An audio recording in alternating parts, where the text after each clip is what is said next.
Good afternoon. It's Wednesday, the 13th of May, 2015, just after 1 o'clock. Welcome to UK Column News. I'm your host this afternoon, Brian Gerrish. With me in the technical desk is Nick Green, and we'll be joined very shortly by Mike West from Bastion Radio. First of all, the good news, and that is sunshine. So we've got blue sky and sunshine here in Plymouth. It's sunny in London, it's sunny in Manchester, it's sunny in Rhyl. I haven't got any reports to the north of the border, probably raining. But if you're listening or watching to us from Scotland, perhaps you'd just check in and tell us what the weather's doing. Well, back on to the political scene. We're going to start off, in fact, with a Max Keiser article to do with money.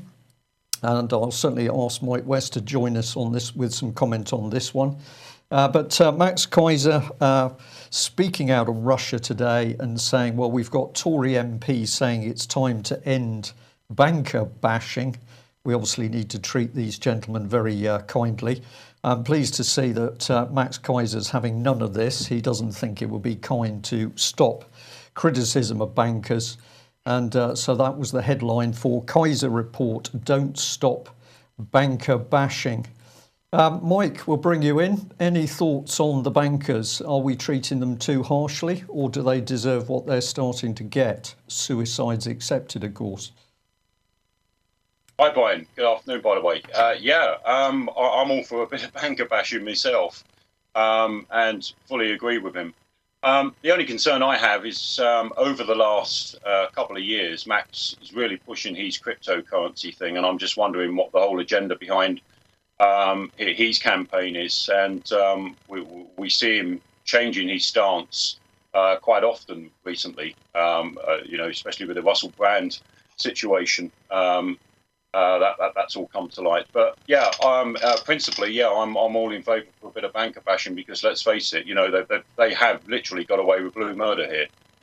Well, it's quite true, and it's remarkable, isn't it, that after the tens of suicides and suspicious deaths around international bankers, really the worldwide media, certainly the BBC, totally quiet on the subject. We're still not seeing any bankers brought into court and prosecuted for what is clearly criminal activity. And now we've got the Tories, not surprisingly, saying, well, we need to treat these people carefully. I agree with your point on the cryptocurrencies. We'll just bring this one up. It's again part of Max Keiser's article. He's saying here that activists need to embrace cryptocurrencies to leverage their success. Now, I'm going to say we know Bitcoin and thing is doing some good work, if you like to look at it like that. But we're going to say that we still need to push the Bradbury pound, because, of course, the difference with the Bradbury is the moment you introduce debt-free money, where the value is based on the wealth of the state, that's what the Bradbury was about. We can simply reintroduce it and get rid of these corrupt bankers. But if we do that, we get the added advantage with the Bradbury that we're reinforcing our constitution and, in fact, reinforcing common law. So we're going to say we're not too sure why Max Keiser is so strong on the cryptocurrencies, and we're going to do a bit of a push here for the Bradbury pound. The Bradbury, if reintroduced, could solve Britain's economic problems overnight. That's the fact. Any comment on that? Do you think I'm being a bit too forceful? No, not at all, Brian.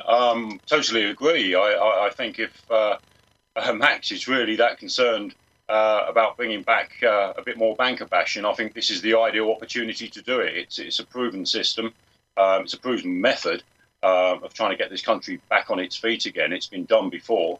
And it's there in history. It's sort of all there to see. So I don't know why he won't jump on something like this. Again, I'm just concerned about his, how can we say, involvement in Maxcoin and Bitcoin and things like that. I just think there's a little bit of a different agenda there, maybe on his own behalf. But yeah, certainly the Bradbury pounds. But the trouble is, Brian, as we've seen, we just saw with Justin Walker's video not so long ago when he was it Rory Stewart he confronted. They just play dumb to it all, and they just put their hands over their ear, and they don't want to hear it. Politicians don't want to hear anything about the Bradbury Pound, as you've witnessed yourself with Justin Walker up in Parliament when you've done your campaign up there not so long ago. Well, that's completely true. And yes, all of the MPs who were approached about the Bradbury Pound, particularly in the lead up to the election, they just didn't want to answer the question. And the common ploy that they were using was simply to say, oh, well, if you introduce the Bradbury, you're printing money and that equals hyperinflation. This, of course, is absolute nonsense. But somebody, presumably the Treasury, seemed to be feeding them with a stock answer. Well, one thing's for sure, we know that the bank's utterly corrupt, and of course what they have become increasingly good at is stealing people's property. Now, you've been making videos, Mike, pointing out what you're calling the UK state asset grab. So I've got a screenshot here of the part 2 video. Over to you. Tell us what you've been looking at and why you've produced these videos.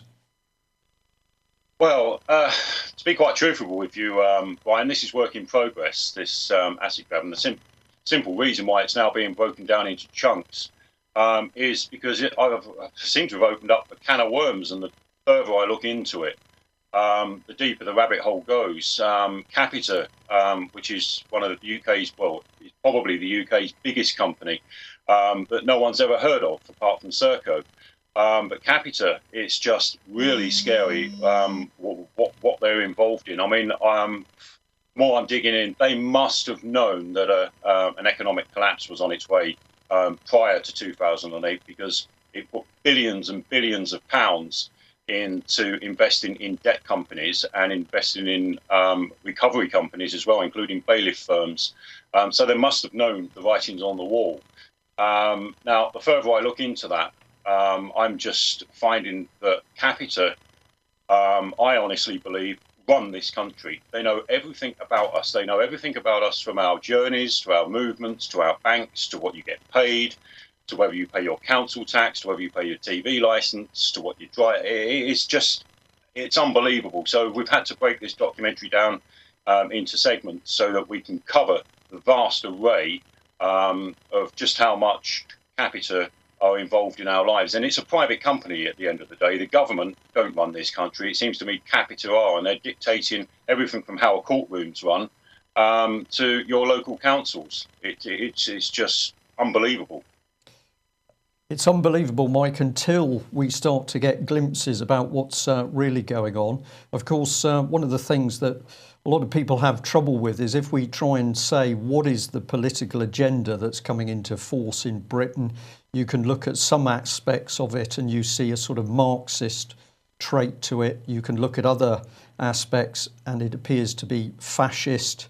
What we do know is that this vicious political agenda that's assembling under the surface is, as you say, backed by very, very big money and these global companies.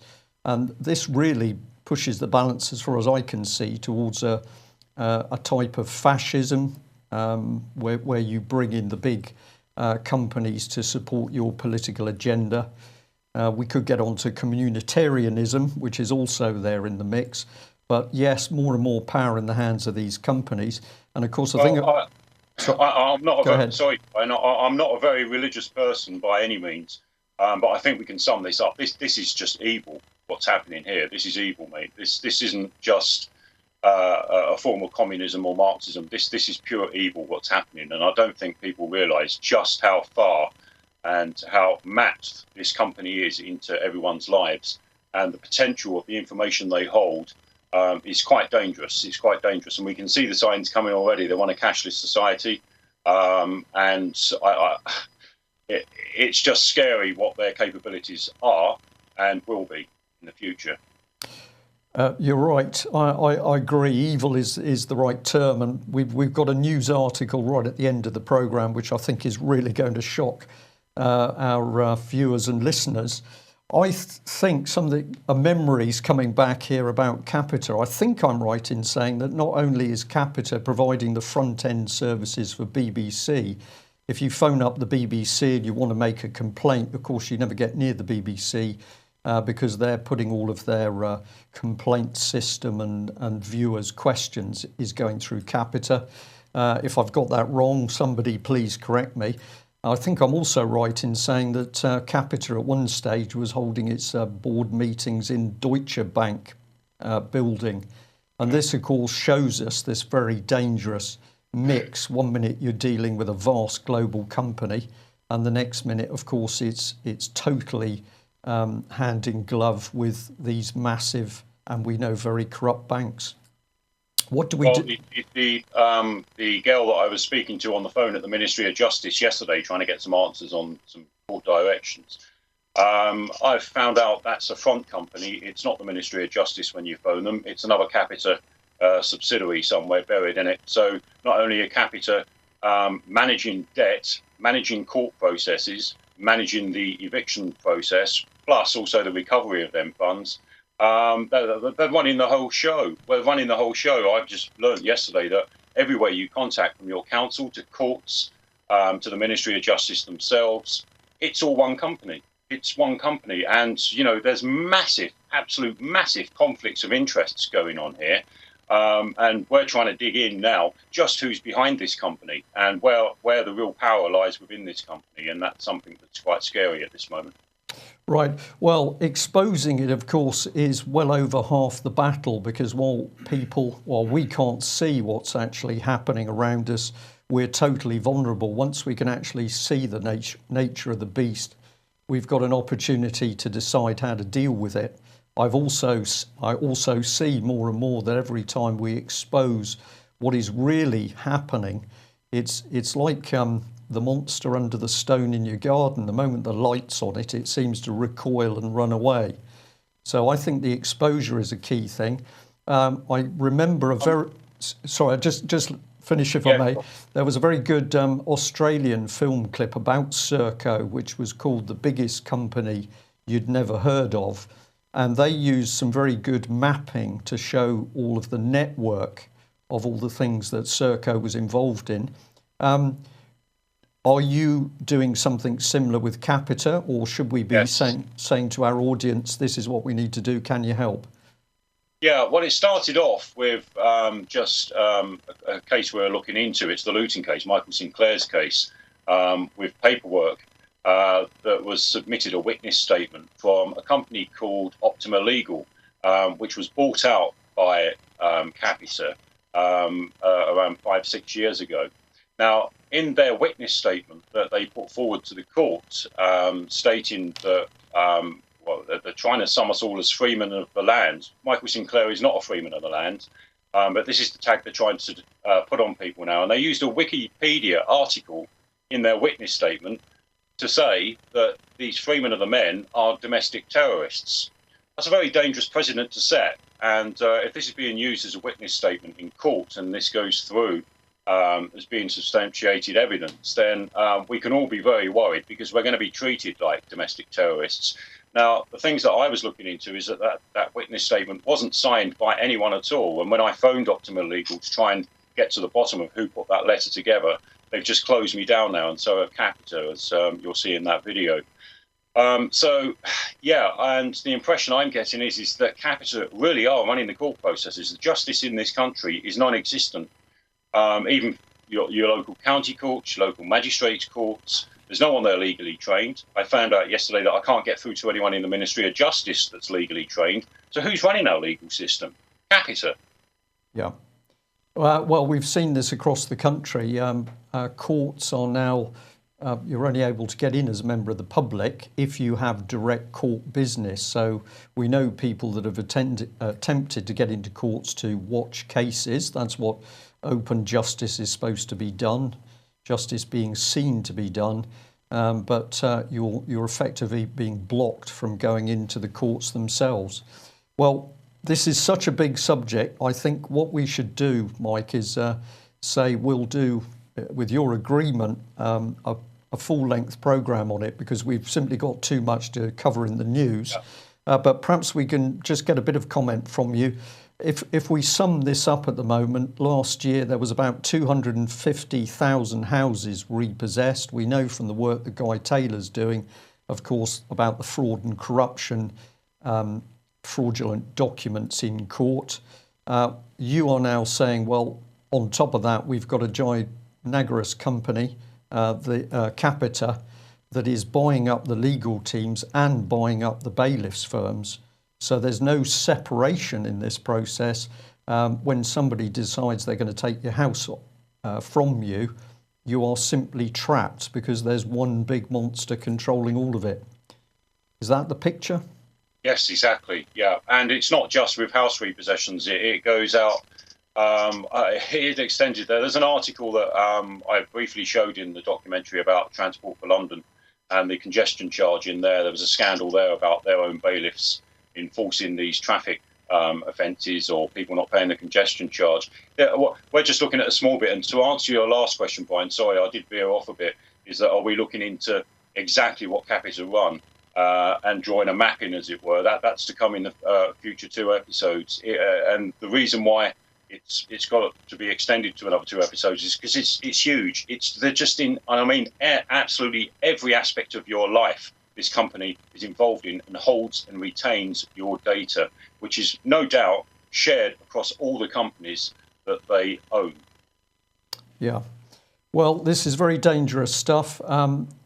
You've given us a nice link into the second half of the news today because you mentioned there Wiki and mention of domestic terrorists. So we're going to have a short break now to advertise AV6. And then after that, we'll be getting on to the subject of terrorism and how the government is simply ramping up the fear factor in order to clamp down on us. Here we go with the advert for AV6. So I've been watching, and 9/11 was just an incredible mind control event. You know, it was apparent to me then, as it is today, that people are literally mind controlled, that they're not actually thinking for themselves. Most of us are simply regurgitating. We live in a bubble, and a lot of times, until you remove yourself from that bubble, you don't even know you're living in a bubble, in a kind of an information prison in the West. But these guys have got a lot of money, and we complain about McDonald's and all that sort of thing. Do you know why they've got so much money? Because we fucking buy their shit. So it's time to stop it. People say to me, where do we go? What's the first step? Stop supporting the companies that don't give a shit. Be who you are. Don't police your thoughts and don't police your expression. Express yourself, but work for something positive. Express yourself in a positive way, Create a better world because you're in it. Now, what is your legacy that you leave behind? Is the world better because you were here? Or is it worse because you were here? Or did you just not participate? Because you have to participate, you really do.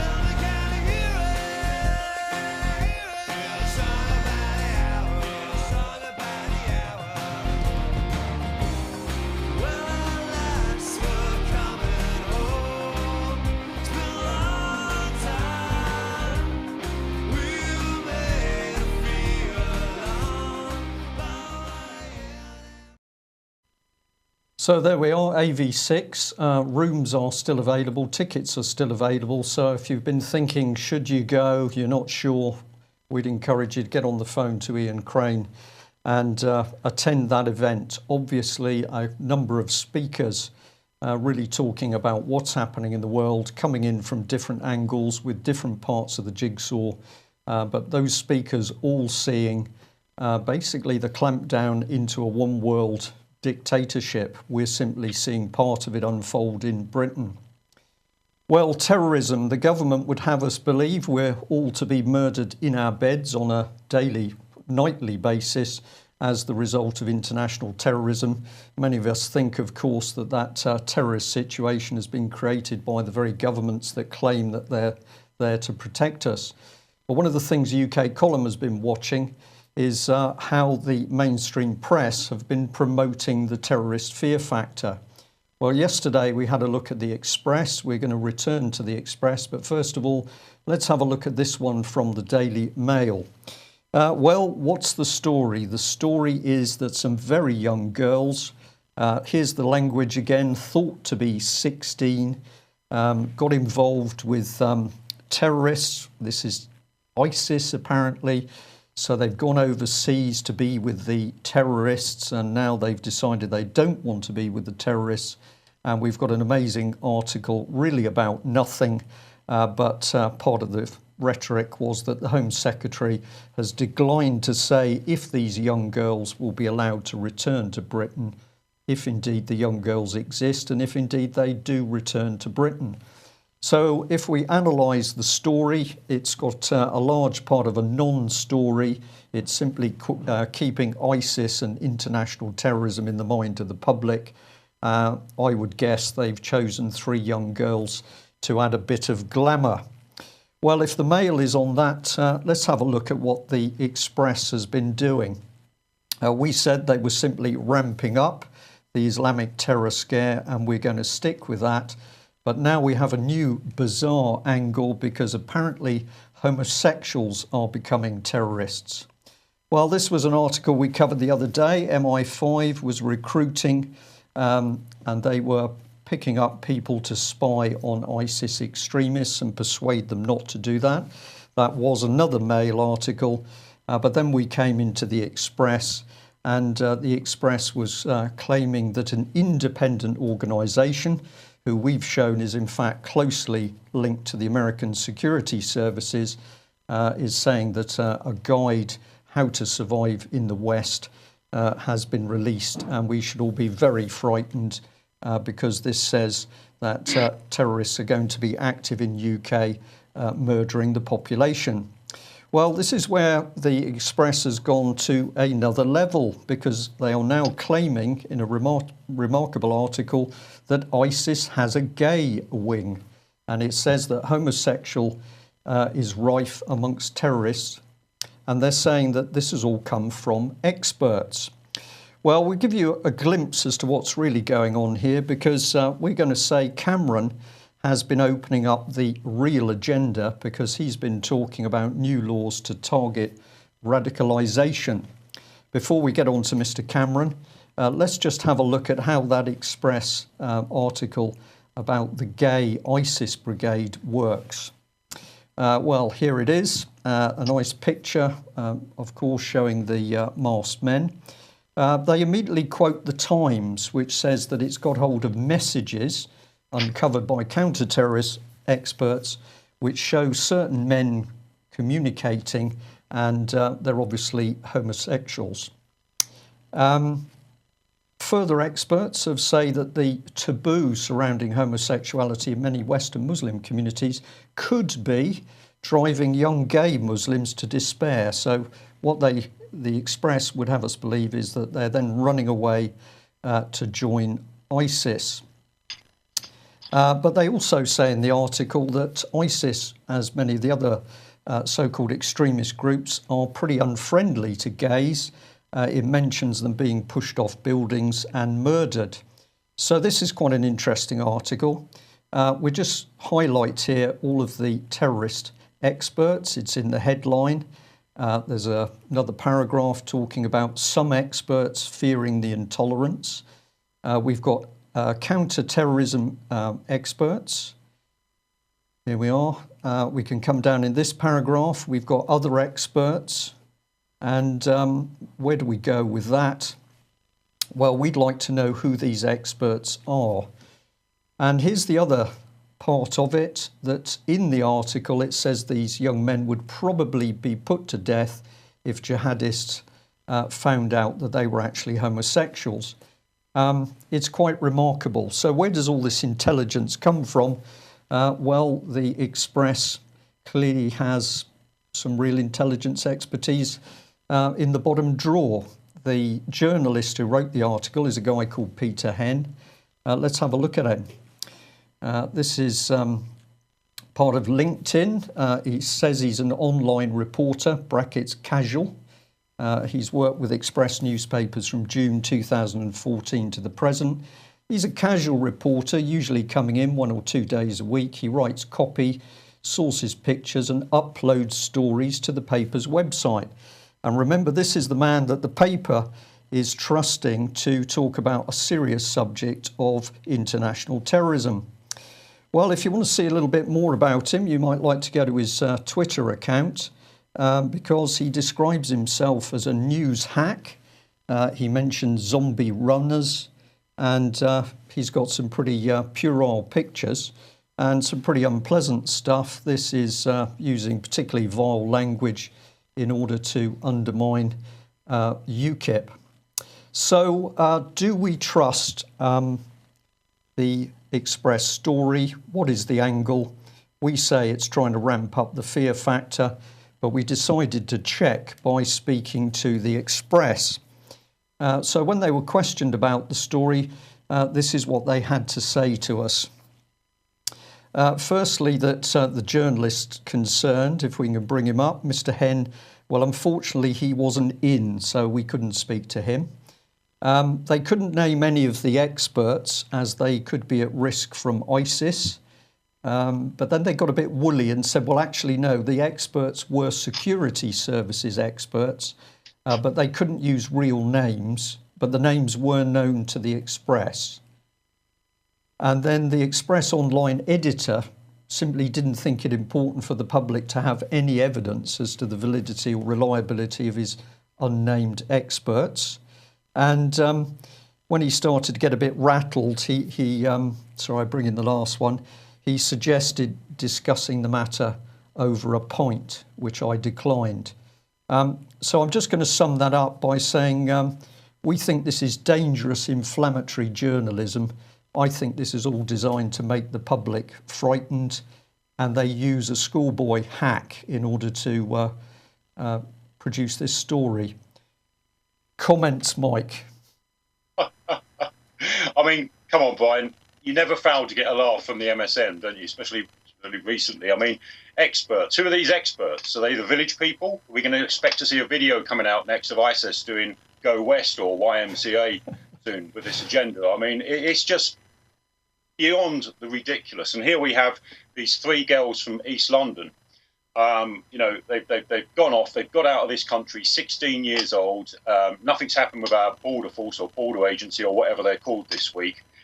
They've just sailed through, ended up in Turkey, gone through Turkey into Syria, married a few jihadis, some ISIS guys. Then it's all gone pear-shaped. Now they're back on the run again. Come on, this has got MI6 written all over it. We can see things in the past. Every time there's some sort of incident involving jihadis or terrorism, MI6 comes up time and time again, and the contact they've had with the people that are meant to be involved in these cases. And no doubt, I think we'll find out in the not so long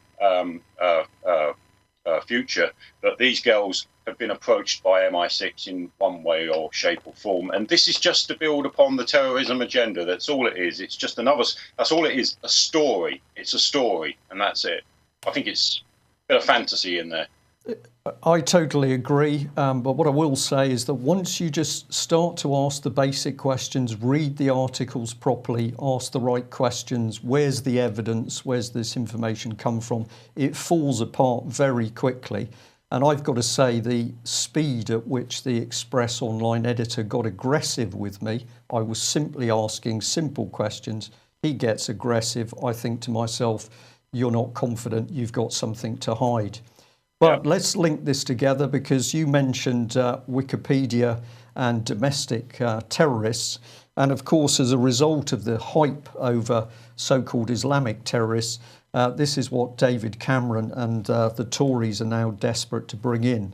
So David Cameron is going to set out new powers to tackle radicalisation. And he's saying the UK has been a passively tolerant society for too long. So he's going to change all that. But what's he really doing? Well, he's opening up the new draconian Tory powers. Any dissent against the government, and you are going to be regarded as a dissident, an extremist, a terrorist, even if what you do is done in a peaceful capacity. So let's have a look in detail at what Mr. Cameron is talking about. We're using the term junta. We think this is absolutely right. This is one of the most dangerous Conservative governments this country's ever seen. Well, he's talking about new immigration rules. He's talking about a closing down of premises of anybody who basically upsets the government. He's going to be handing out extremism disruption orders, and they will not just be applicable to organisations, they can be served on individuals. He is going to confront the poisonous extremist ideology. He's going to produce banning orders for anything that's deemed extremist. Let's remember, of course, it's going to be the government that defines what is terrorism, what is extremism. And there's going to be new orders based on the reasonable belief of ministers of any groups intending to incite religious or racial hatred, threaten democracy, or if there's a pressing need to protect the public from harm, from a risk of violence, public disorder, harassment, or other criminal acts. So these cheeky British politicians claim that they are reasonable, and we should trust their reasonable assessment onto who is a problem. Well, it goes on, because if you belong to one of the organisations they don't like, or you fund them, that could well be a criminal offence. They're even going to use the Charity Commission to root out charities linked to extremism and terrorism. I bet this won't include Common Purpose with its roots in the Marxist organisation Demos, and one we were particularly interested in because they are going to use dear old Ofcom to take action against channels with what is regarded as extremist content. And of course, they don't define extremist content. We would argue most of that comes from the BBC. Again, Mike, over to you. Free comment. Well, where do you start with that lot? And we can see this happening around us every day. They're ramping up and preparing for something big. I've got some information here that was handed this morning that I'll just get on to very quickly. But I'm afraid to say, Brian, the likes of yourself, me, and anyone else in what they're labelling as alternative media, we are domestic terrorists, I'm afraid to say. If you speak out against what the government's doing and their plans, then we are going to roll under this very shortly. Once they're bringing it in the preface of jihadi extremism or Muslim fundamentalists, whatever you want to call them, but we're being pulled under that banner altogether. And this morning I just was made aware of Securitas, a company, another private company that looks after a lot of government contracts, has put a advertisement up on the indeed.co.uk job site looking for HGV drivers. All looks pretty innocent enough there. I don't know if you can see that there, but you can check that on the indeed.co.uk website. Urgent HGV drivers, if you just search that. What they're looking for auxiliary fire crews. And it says here, this role is not full-time and does not allow applicants to be in full-time employment, providing that the applicant's employer agrees in writing to ongoing training programme. And listen to this, a 6-day notice period of the applicant being required to mobilise for duty in cases of a catastrophic event, pandemic, industrial action, or whatever. Now, are you seriously telling me that they're able, if a terrorism incident went off, that they can predict this 6 days in advance? Well, the only way they can predict it 6 days in advance is by having a hand in it themselves. I totally agree with that. And as we mentioned a few weeks ago, we even had retired police officers telling us that they were desperately concerned that they were seeing agents of the state working to ramp up violence. And of course, why do you need the violence on the street? The government needs violence on the street to bring in more draconian powers and the Civil Contingencies Act. Let's just return to David Cameron a moment. This is the sort of thing that Cameron's been saying. For too long, we've been a passively tolerant society saying to our citizens, as long as you obey the law, we will leave you alone. Think of that language. As long as you obey the law, we, David Cameron's government, will leave you alone. And then he goes on to say it's often meant we've stood neutral between different values, and that's helped foster a narrative of extremism and grievance. This is very dangerous language by Cameron. And I'm just going to put on screen there the little jokey slide we did a while back where we showed the parallels between Kim Jong-un from North Korea and David Cameron, because both these two men were removing information from the internet in order to protect the crimes of their respective political parties.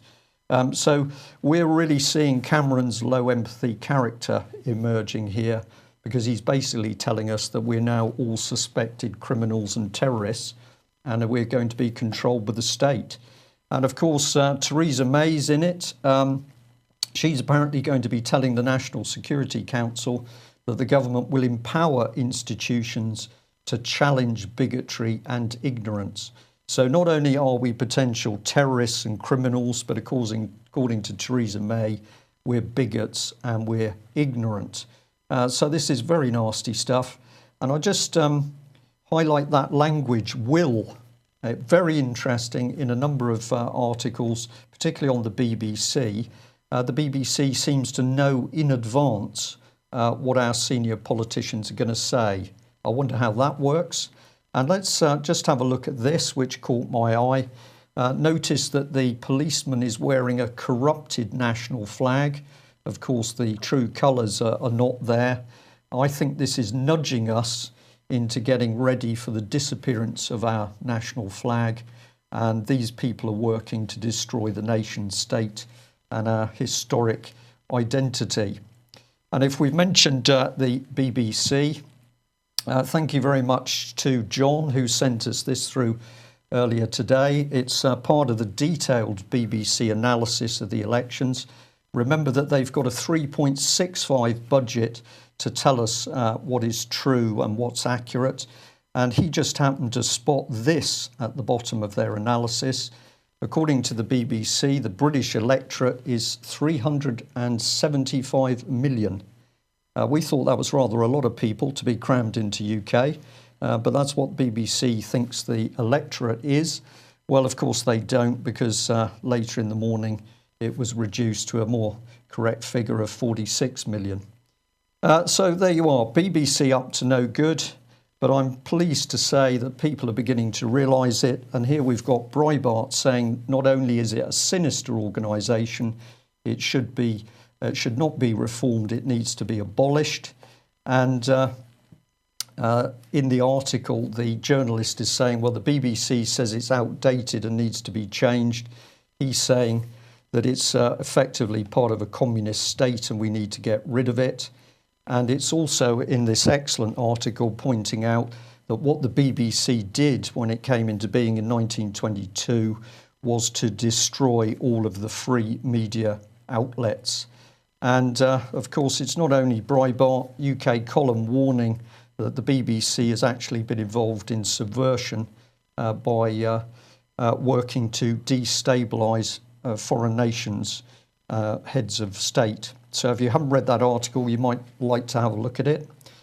And Mike, I've just got a few little bits of news I'll go through very quickly, and then I'll come back to you for some comment. But we've got this, that Prince Charles has spent another $275,000 of public money trying to stop his letters being released, while the Supreme Court has said they should be released. But they're now arguing over how much they can redact. So the public, of course, doesn't know exactly what's going on.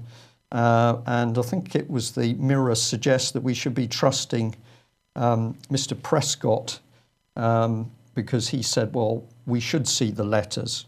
So make what you like out of that. What did I notice?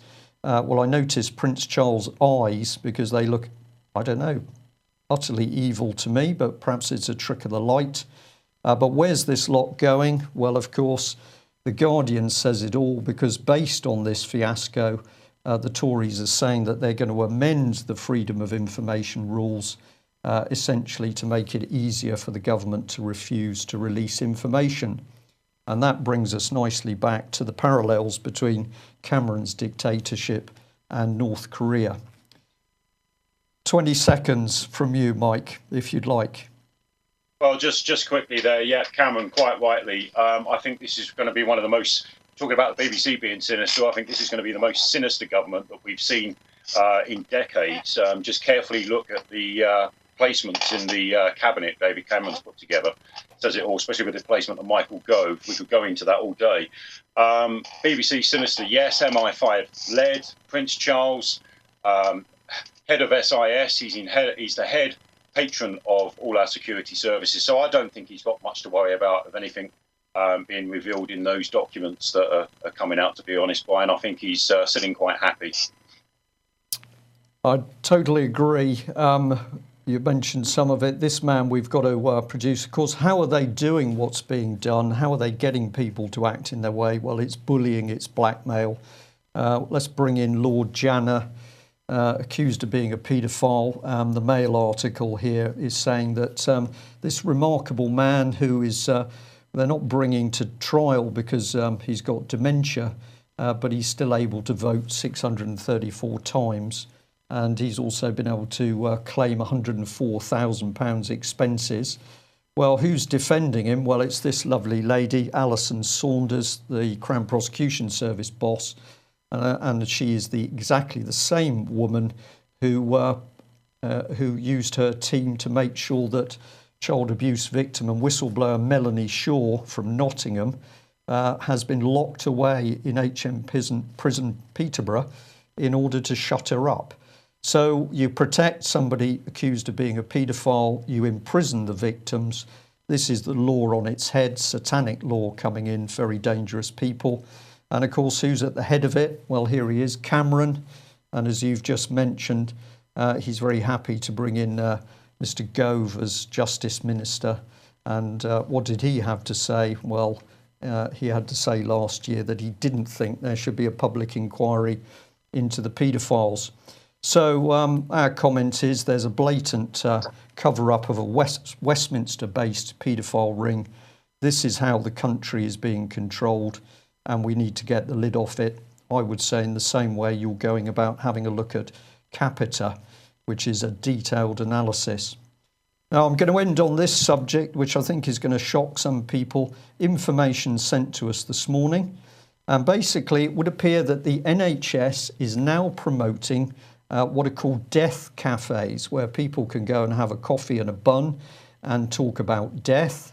We were able to follow a little bit of the link through this morning. It led us to death cults, what we consider to be death cults. And one of the links was to the Order of the Good Death. Now, if you think I'm making this up, I assure you I absolutely am not. This was part of the link that we were sent, Bart's Health Intranet. So this would appear to have been initially discovered on part of the NHS internal communications. We did some research and it led us to the death cafes. You can find this online. They originated, it appeared in America, but now we're seeing them in UK, in London, and working hand in glove with hospitals. We want to know whether the public is paying for this. But when we followed that Bart's link, it led us to this lovely organisation called Death Salon UK. This is all real stuff. It's held at Bart's Pathology Museum, and it endeavours to engage various demographics, the public, medical students, historians, with aspects of death. But I paid attention to this because the goal is to get us to accept death, and we've got to have cultural understanding. So we've been a nation state for nearly 1,000 years. Apparently it now takes death cafes and death salon and the Order of a Good Death to explain to us what death is all about. Here's part of the website showing that it's linked in with Queen Mary University up in London, all real. And this was the link into the Order of the Good Death. So I suggest people have a look at this. If you think that the NHS is functioning in order to make sure people who are sick are made well and return to a good life, I think we're beginning to see something very different. Many people have accused the Liverpool pathway of being a death pathway, and now it appears that public money is being used to celebrate death.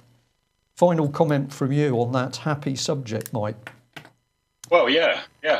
Well, I heard last week that GP practices now are actually having forms brought in for you to, say whether you want to be resuscitated or not, should you be in a life or death situation. So, yeah, deaf cafes, deaf salons, it's all very dark, isn't it? I mean, it's very well symbolised by that Union flag on the police dress now. Very dark Union flag. I think it's dark days ahead, to be honest, Brian. And I think that's the message they're trying to put through to us. Gone are the days of the feel-good factor and all that. I think it's now just doom and gloom with their death message, wherever that's taken us. Yeah.